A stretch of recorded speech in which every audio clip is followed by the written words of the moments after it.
Vorrei ricordare un signore attore e autore dei Salici Piangenti. Allora andiamo via? No, perché Andiamo qua, vai. Rudigliano. Sì, Renato Rudigliano. Renato Rudigliano, che faceva coppia con Benedetto Casillo. Benedetto Casillo. E negli sì, anni Benedetto 70 erano diciamo, Fortissimi. infatti, Era esistono fortissima all'apice della carriera, sì. e io ho pigliato un pezzettino che era un po' un parlare e dire altre cose, che si chiama, siccome mi avete chiamato i Pressi Pressi, Gigi, io poppia avanti. mi avete chiamato i Pressi Pressi, infatti. Cosa hai dimenticato di fare? No, non l'ho imparato a memoria, ma non fa niente della... c'ho il gobbo, Ah, il gobbo. Prego, gobbo. il suggeritore d'arte. Bene, allora lo mettiamo lì. Al mio azione dovrebbe partire.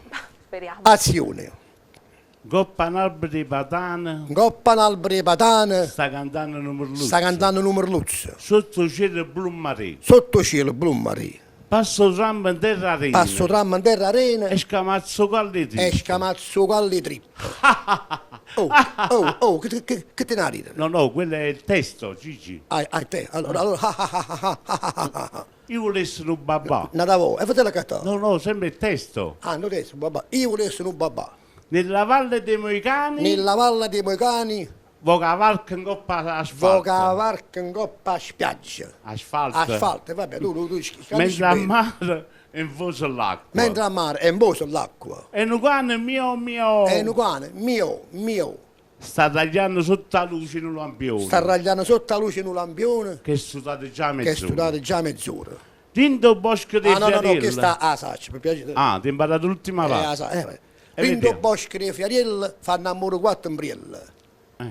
E non può? E un pur pescaurato non ti scorda innamorato, come ha fatto quello là. Bravissimo. Come ha fatto Zappatore. Ecco, questo qua io ricordo a Rudigliano perché era un bravo autore, Sì. un bravo attore, quindi ciao Rudigliano, auguri a tutti, senza ricevere il 2020. È capitato dentro al 2020. quello che sarà, dai. No, il 2020 ci sarà ma colpa all'anno. No, potete succedere pure fra Milano o Vero. prima. Quindi il 2020 ti voglio bene e basta. Auguri a tutti, da Gigi attrice e da tutti. È stata un'esperienza negativa, Regalo questo del non nostro mangio.